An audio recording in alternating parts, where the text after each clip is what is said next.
Bonjour à tous et à toutes. Je suis, comme d'habitude, très ravi de vous retrouver afin de continuer notre marche. Aujourd'hui encore, nous allons continuer notre réflexion, notre analyse en ce qui concerne la vie de Gbagbo Laurent. Mes frères, mes sœurs, je peux dire d'entrée de jeu que le président Gbagbo Laurent a été piégé. On va parler dans cette vidéo du piège dans lequel Gbagbo Laurent se trouve. Parce que effectivement, Gbagbo Laurent est dans un piège. Et il faut que nous puissions comprendre ce piège-là et l'aider à s'en sortir. Parce qu'en aidant Gbagbo à sortir de ce piège, c'est toute l'Afrique que nous sauvons. C'est tous les Ivoiriens que nous sauvons. Vous comprenez? Vous allez peut-être me dire que Gbagbo est suffisamment grand, Gbagbo est suffisamment fort, Gbagbo est suffisamment intelligent et que personne ne peut le tromper, personne ne peut le duper, personne ne peut le piéger. Mes frères, mes sœurs, si vous pensez comme ça, c'est une grande et grossière erreur. Parce que personne sur la terre n'est infaillible. Vous le savez aussi bien que moi. Personne n'est infaillible, mes frères, mes sœurs. Et généralement, toutes ces personnes qui sont exposées, qui ont un bon esprit, voilà, sont, je dirais, sujets d'attaque. Vous comprenez? Sont sujets d'attaque. Donc, quand ces personnes ne réussissent pas leur mission, on les accuse personnellement. Mais comme je vous le disais, nous aussi, nous sommes responsables. Voilà, nous devons aussi l'apporter, l'aider. Vous comprenez, celui qui est placé devant nous pour être notre conducteur a besoin de nos forces. Vous comprenez ça? Voilà, donc c'est pour ça que je dis, il faut qu'on analyse Gbagbo Laurent pour que nous puissions trouver la solution à nos problèmes. Mes frères, mes sœurs, Gbagbo Laurent, je l'ai toujours dit, est un esprit. Gbagbo Laurent est un esprit. Et c'est parce que c'est un esprit qu'il est fort. Vous comprenez? Gbagbo Laurent a un aura. Vous comprenez? Gbagbo Laurent a quelque chose. Qu'on veuille ou pas, qu'on l'aime ou pas, il faut qu'on reconnaisse ça. Il a cette capacité, mes frères, à convaincre, à mobiliser les foules, à mobiliser les personnes, les populations. Comme on peut dire là, il a la bouche sucrée. Vous voyez ça? Mais ça, c'est une onction. Personne ne peut se prétendre avoir une bouche sucrée. C'est une richesse, c'est une force. Ceux qui ont ça, d'autres l'utilisent à mauvais escient. Mais sinon, Dieu nous donne ça pour que nous puissions, je dirais, consolider. Je dirais plutôt apporter de l'espoir aux populations. Mes frères, Gbagbo est trop grand. Dieu l'a placé au niveau de l'Afrique. Écoutez-moi très bien, vous allez voir ma logique. Dieu a donné toutes ses forces à Gbagbo pour un but. Pour un but. Libérer les Africains du joug de l'esclavage, passant par la Côte d'Ivoire. Je reprends. Dieu a donné quelque chose à Gbagbo Laurent pour libérer la Côte d'Ivoire, plutôt libérer l'Afrique, libérer les Africains du joug de l'Occident passant par la Côte d'Ivoire. Donc la Côte d'Ivoire ici, ce n'est pas son but final, ce n'est pas son terminus, c'est une continuité. Il doit voir devant. Son but, c'est l'Afrique, ce n'est pas la Côte d'Ivoire. Et parce que c'est l'Afrique, il ne peut pas se mettre à une petite place. Il faut que tu te mettes à un sommet pour parler à tous les Africains.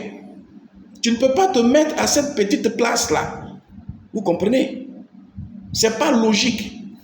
Quelqu'un qui a été appelé pour couvrir tout un territoire, on le place au-dessus de ce territoire qu'il doit couvrir. Vous voyez ça? C'est la vérité. C'est la vérité. Pourquoi j'ai dit donc Gbagbo a été piégé? Gbagbo a été piégé par l'Occident. Gbagbo a été piégé par l'Occident. Mes frères, c'est une réalité. Où Gbagbo a fait sa formation? C'est en Occident. Mais ce qu'on oublie, ce n'est pas l'Occident qui lui a donné l'onction. Ce n'est pas l'Occident. C'est Dieu. Je veux dire, pour ceux qui ne croient pas, excusez-moi, en Dieu, on peut parler même des ancêtres. Ce sont des esprits africains qui ont donné l'appel à Gbagbo Laurent. Voilà. Moi, je crois en Dieu, hein, mais il y a beaucoup de personnes aussi qui ne croient pas en Dieu. Voilà pourquoi je dis comme ça. Sinon, c'est Dieu qui lui a donné son appel. C'est Dieu qui a donné son appel à Gbagbo pour libérer les Africains. Mais Gbagbo, ayant reçu cet appel, va faire l'erreur d'aller se faire former chez les Occidentaux. Vous voyez, en Occident. Vous voyez ça? Gbagbo va aller en Occident pour se faire former. Les Occidentaux donc vont comprendre ce personnage. Ils vont connaître qui est Gbagbo. Ils vont recevoir l'onction de Gbagbo qui est de mettre fin à l'esclavage que eux, les Occidentaux, ont établi sur les Africains. Mes frères, est-ce que c'est logique? Est-ce que vous pensez que l'Occident va donner les armes nécessaires à Gbagbo pour qu'il puisse atteindre son but? Non. Non. Logiquement, non. Vous voyez, ces gens, ils sont spirituels. Ils voient les onctions. Ils savent ce qu'ils doivent attaquer, ils savent ce qu'ils ne doivent pas attaquer. Vous voyez ça? Ils ont compris que Gbagbo est un leader naturel, est un leader spirituel. Et si on lui donne de se connecter avec sa dimension naturelle et spirituelle, il va atteindre le but de libérer les Africains du joug de l'esclavage que l'Occident leur a imposé. Donc ça ne l'arrange pas. Ils vont donner donc une autre trajectoire à Gbagbo. Ils vont lui donner d'autres outils, d'autres armes. Vous comprenez ça? La politique. La politique. Faire, je ne pense pas, je ne sais pas s'il a fait des Sciences Po, mais aujourd'hui, il y a une matière, il y a une filière à l'université qu'on appelle sciences politiques. Vous voyez? C'est tous ceux qui doivent utiliser la politique pour gérer la vie en communauté, pour pouvoir être même des présidents, des députés, tout. Vous voyez ça? Et c'est à cette école-là, vous voyez, que Gbagbo s'est inscrit. Il a été formé par l'Occident. Et l'Occident, donc, de par la politique, va lui donner un venin, un poison, pour qu'il ne puisse pas atteindre l'objectif. Mes frères, je vais vous dire quelque chose aujourd'hui. L'Occident, qui est dirigé par un mauvais esprit, qui connaît comment Dieu fonctionne, parce que lui-même était avec Dieu, sachant la relation que Dieu a avec son peuple, va nous désorienter pour nous éloigner davantage de notre condition spirituelle, afin que nous puissions atteindre le but. Vous voyez ça? Gbagbo Laurent a été piégé en s'inscrivant dans une dimension de faire la politique, parce que dans la politique, on cherche le pouvoir. Voilà une définition de cette politique-là. C'est vrai que ce sont des systèmes pour gérer la vie en communauté, c'est vrai, mais il y a une autre définition qui nous intéresse ici. Chercher le pouvoir. Tu dois chercher le pouvoir parce que tes frères souffrent, parce que ton peuple souffre, parce que ton peuple n'arrive pas à manger, parce que ton peuple est injustement traité. Donc toi, tu dois te lever pour mettre fin à la souffrance de ton peuple. Or, bizarrement, c'est ce qui anime Gbagbo Laurent. C'est son onction. C'est ce que Dieu lui a donné pour mettre fin à la souffrance de son peuple. Donc, quand quelqu'un vient lui dire, voilà des outils pour que tu puisses atteindre l'objectif, Ne sachant pas, lui, il a envie de libérer ses parents. Donc, qu'est-ce qu'il va faire? Il va prendre ça pour monnaie comptant, il va prendre ces armes-là comme efficaces et puis il va avancer. Mes frères, mes soeurs, voilà comment ce grand Gbagbo, qui a reçu l'onction de libérer les Africains, jusqu'à présent, il n'arrive même pas juste à ouvrir la porte pour qu'on puisse sortir. Vous voyez? On a comme l'impression que Gbagbo est dans un cycle de perpétuel recommencement. Mes frères, c'est ça le piège. C'est ça le piège. Et je vais vous expliquer ça de façon très simple. Vous voyez, l'Occident persécute les Africains. L'Occident écrase les Africains. L'Occident domine les Africains. Mes frères, mes sœurs, en réalité, c'est une injustice. En réalité, c'est une injustice. Et voilà le piège. On demande à Gbagbo de combattre cette injustice-là eux-mêmes. Ils demandent à Gbagbo de combattre cette injustice. Ils demandent à tous ceux qui ont la rage de voir la souffrance de ce peuple-là, de combattre l'injustice. Mes frères, mes sœurs, comment une maison peut se retourner contre elle-même? Comment une maison peut donner à son ennemi des armes pour la détruire? Ce n'est pas possible. Vous voyez, l'Occident est dirigé par un seul esprit. Donc, il ne peut pas présenter quelque chose de bon et puis établir quelque chose de mauvais. Ce n'est pas possible. Ce sont des malices. Il faut suffisamment être intelligent pour comprendre et pour savoir que de ceux-là de l'Occident, rien de bon ne peut sortir de là-bas. Voilà ce qui est intelligent. Rien de bon pour mon bien-être ne peut sortir de lui parce que lui, son souci, c'est de me voir souffrir. Parce que quand je souffre, lui, il est épanoui. Sa condition d'existence dépend du fait que moi, je ne vive pas, je souffre. Donc, naturellement, il ne va pas me donner des bons outils pour amener mon combat là où je veux le conduire, là où je veux l'aboutir. Mes frères, mes sœurs, il nous demande de combattre l'injustice. Vous comprenez? L'Occident nous a appris, nous les Africains, de combattre l'injustice. Vous voyez ça? L'Occident nous apprend, nous incite à combattre une injustice. L'injustice qu'eux-mêmes ils ont créée. Mais frère, il n'y a pas quelque chose de bizarre là. Eux-mêmes ils créent l'injustice et puis on nous demande, tous les Gbagbo, tous les Kwame Nkrumah, tous ceux qui se sont levés, les Thomas Sankara, tous ceux qui se sont levés pour pouvoir mettre fin là. Ils leur ont demandé de combattre. Et eux, ils présentent les armes pour que vous puissiez les utiliser pour combattre cette injustice-là. Vous voyez ça? Mais bizarrement, tous ceux qui ont combattu l'injustice des Africains, personne n'a pu remporter ne serait-ce qu'une petite bataille pour dire la victoire. Personne. Ils ont été lamentablement éliminés. Il y a d'autres même qui ont été obligés de rejoindre notre camp.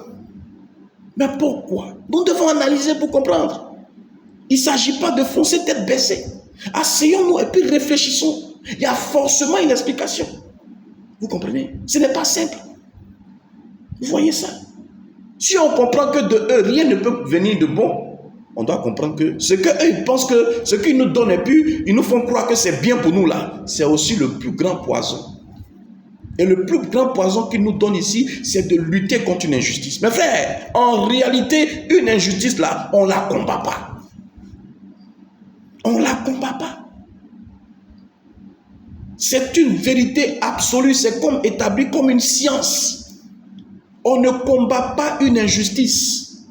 Si tu combats une injustice, tu donnes le pouvoir à l'injustice là, à l'acte de l'injustice là, de perdurer sur ta vie et de se renforcer. C'est la vérité. Plus tu combats l'injustice, plus l'injustice prend en ampleur. Plus l'injustice grandit, grossit, se renforce pour perdurer sur des générations et des générations. C'est la vérité, mes frères, mes sœurs. Quand vous combattez une injustice, cette injustice va toujours vous dominer. Vous, vos enfants, vos petits-enfants, vos arrière-petits-enfants. C'est la vérité. Voilà le mensonge de l'Occident. Voilà le mensonge de l'Occident. On a été à l'école, on a reçu ça comme enseignement. Oui, n'acceptez pas ça. Battez-vous parce que le fait de nous battre contre l'injustice qu'ils ont établie, c'est de leur donner le pouvoir de plus nous assujettir. Voilà la logique spirituelle, ils le savent, mais nous on ne sait pas. Toutes les injustices, celui qui s'en prend, il perd lamentablement. Mais pourquoi? Qui a pu vaincre une injustice sur la terre depuis que l'injustice existe? Mes frères, qui a pu vaincre l'injustice? Personne. Personne. Vous voyez ça? Parce que nous ne sommes pas dans la bonne orientation. Nous ne sommes pas dans la bonne orientation. L'injustice ne se combat pas. Oui, mes frères, mes soeurs. L'injustice là, en réalité, c'est un mensonge. Ça n'existe pas. C'est toi, de par ta colère, de par ta révolte, de par ta rébellion, tu l'actives et ça devient existant. Et ça s'impose à toi. Mais parce que c'est un fondement de mensonge, le mensonge là, quand il ne regarde pas menteur là, qu'est-ce qu'il fait? Il s'éteint. Quand tu ne regardes pas le menteur là, il ferme sa bouche. Mais quand tu discutes avec lui là, le menteur a raison sur toi. Il a la force, sa voix porte, il te convainc, il convainc tout le monde. Lui là, c'est un voleur. Moi je vous dis, lui là, c'est un voleur. Mais si tu le laisses parler là, qu'est-ce qui va se passer? Il va se taire, il va partir. Il va se taire, il va partir. C'est une loi absolue. On ne conteste pas avec le menteur. On ne conteste pas avec le menteur. La science nous dit que quand tu prends un caillou dans ta main, tu lances là, en l'air, là, ça retombe sur le sol. Le menteur va venir te dire que non, hein, ça ne retombe pas, hein, ça ne retombe pas. Hein. Tu es obligé de discuter avec lui. Tu le laisses, lance ton caillou à terre. Pour ne pas que ça tombe, il va faire quoi? Il sera obligé de bloquer le caillou. Mais quand il va bloquer le caillou, qu'est-ce qui va se passer? Il va souffrir parce que c'est un poids. Même si le caillou là pèse 2 grammes, tu t'assois à côté, tu vas voir tôt ou tard, il sera fatigué, il va laisser le caillou là, ça va tomber. Et la vérité va triompher. On ne combat pas le mensonge. On ne combat pas une injustice. C'est vrai, ça peut venir, c'est difficile. Mais comprends que de la manière que c'est venu là, tu ne l'as pas appelé, il est venu. Si tu le laisses là, comme il est venu là, c'est comme ça il va partir. Pour dire que on est dans un jeu d'épreuves. On est dans une formation. Vous voyez, je vous disais que l'épreuve nous enseigne. La souffrance nous prépare à un bon lendemain. Donc, l'injustice en fait partie. L'injustice, en réalité, vient nous faire grandir. Donc, plus tu contestes avec l'injustice, ça veut dire que tu n'es pas encore prêt. Tu vas doubler de classe, tu vas redoubler de classes, tu vas tripler de trucs. Vous voyez ça? Et puis, tu as la même place, tu n'évolues pas. Parce que tu n'as pas compris. Est-ce que le maître qui nous frappait à l'école, là, pour apprendre les mathématiques, là, est-ce que tu t'es battu avec lui? Est-ce que tu l'as giflé? Mais plus tu le gifles, ça veut dire que tu n'arrives pas à comprendre quelque chose. Donc, qu'est-ce que tu fais? On dit le classement en composition des passages. Tu vas doubler. On appelle tout le monde qui passe en classe supérieure. On dit, ceux-là, ils redoublent. Ils doublent de classe. Voilà. Parce que tu n'as pas pris soin d'analyser l'attitude du maître, les conseils du maître, pour pouvoir passer en classe supérieure. Mes frères, mes sœurs, voilà l'Occident. Voilà ce mensonge. Au vu de cette dimension, Gbagbo lui-même, il va chercher à avoir le pouvoir. De par ce mensonge-là. Gbagbo va s'inscrire dans cette démarche pour pouvoir obtenir le pouvoir. Et c'est ça qui crée son problème. Voilà pourquoi ces temps de prison en un point fini. Il vient, parce qu'il n'a pas compris. C'est comme ça. Il n'a pas compris que ce n'est pas l'Occident qui lui a donné cette onction. C'est Dieu.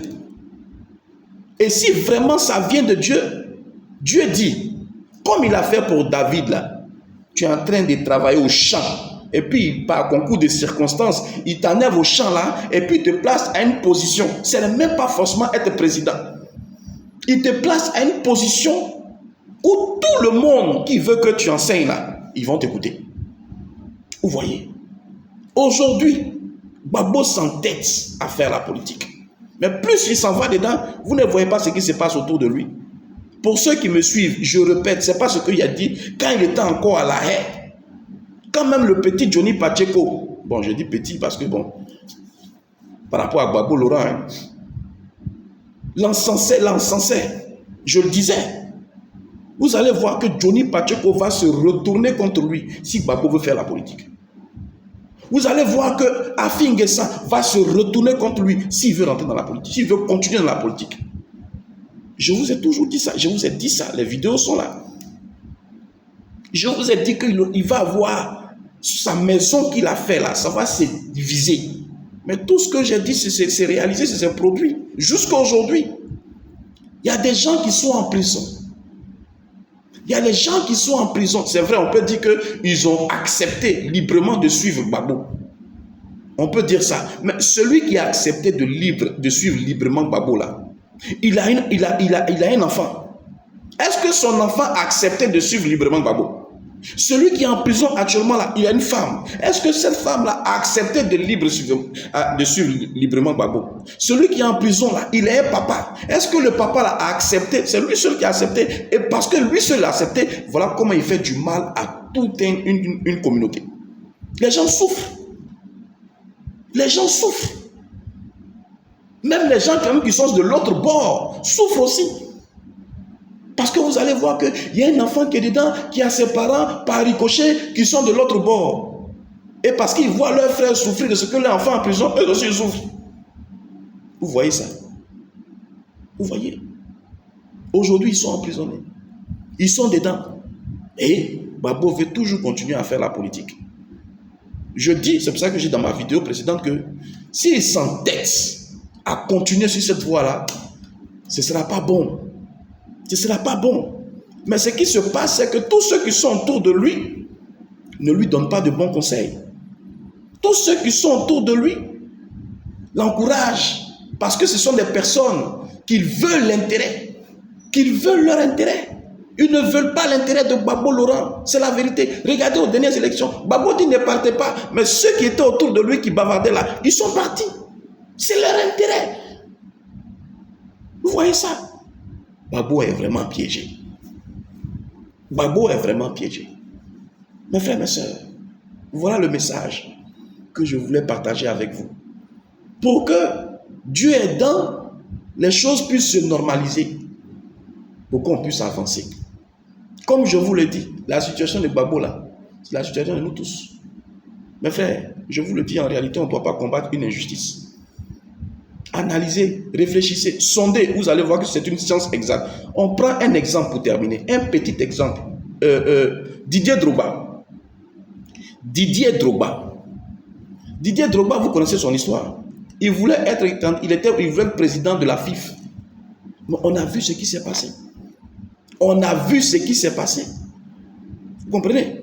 Mais est-ce que Didier Drogba s'est fâché? Est-ce qu'il a dit, voilà, je conteste, je vais me lever? Pourtant, il y a d'autres qui ont contesté, il y a d'autres qui se sont fâchés, il y a d'autres qui se sont opposés. Mais ces personnes, elles sont allées où? Mais Didier Drogba a accepté la décision. Il n'a pas contesté avec l'injustice qu'il a subie. Il a même soutenu, félicité, accompagné. On l'a vu ici, lors de la CAN que nous avons remportée, aux côtés de ces dirigeants-là. Soutenir les Ivoiriens. Et on a vu sa rage, sa détermination. Il a accepté son injustice. Vous savez ce qu'il est aujourd'hui? Vous savez ce qu'il est aujourd'hui? Il est en train de partir devenir le président de la CAF. Il est en train de devenir le président de la CAF parce qu'aujourd'hui, je crois, si c'est en Ouganda ou en Tanzanie, le président ou la présidente lui a donné les clés de révolutionner, de faire naître, de rendre son football, je dirais, attrayant, de rendre son football existant. Vous comprenez ça? On l'a placé comme directeur-président du football dans ce pays-là. Mais s'il arrive à démontrer dans ce pays où le football n'est pas pratiqué à 100%, arrive à faire en sorte que d'ici quelques années, on parle de cette nation, mais est-ce qu'on ne va pas le plébisciter à la tête de la CAF? Est-ce qu'on ne va pas le plébisciter? On ira le chercher pour dire c'est toi on veut. Vous comprenez ça? Vous comprenez mes frères? Voilà une science exacte. Quand tu laisses Dieu faire ton palabre, il t'élève. Mais l'épreuve qu'il a traversée là, ça lui a donné d'être humble. Et que dit l'adage? L'humilité précède la gloire, comme on dit ça même. L'humilité précède la gloire, voilà.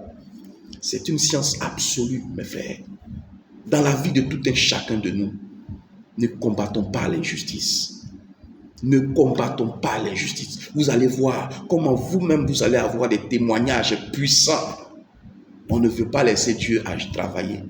Vous voyez, la vie là, c'est une formation. On souffre pour apprendre. Et c'est Dieu qui permet ça. Comment ton papa veut te faire grandir et puis toi tu vas dire que tu ne veux pas, tu veux rester toujours enfant, tu vas toujours souffrir. La situation que tu combats là, ça va s'imposer à toi tout le temps que tu vas exister. Mais si tu t'en déconnectes et que tu laisses pour toi à Dieu, comme on dit, tu vas voir que tu vas tirer les leçons de l'épreuve, de l'injustice que tu as subie et forcément, tu vas écraser, vaincre cette injustice-là. Donc, la situation que nous traversons vis-à-vis de l'Occident, on n'a pas besoin de les combattre. On n'a pas besoin de les combattre. Parce que même les Occidentaux, ils ont été réquisitionnés pour nous maltraiter, afin que nous, les Africains, nous puissions comprendre et reprendre notre position. C'est la vérité. Nous faire grandir, nous rendre matures, c'est tout. Si on comprend ça, nous, on va libérer les Occidentaux. Et puis, tout le monde sera libre. Donc, voilà ce petit partage-là que j'ai voulu communiquer avec vous aujourd'hui. J'espère qu'on s'est compris. Et puis, on sera à une très prochaine vidéo. Portez-vous bien.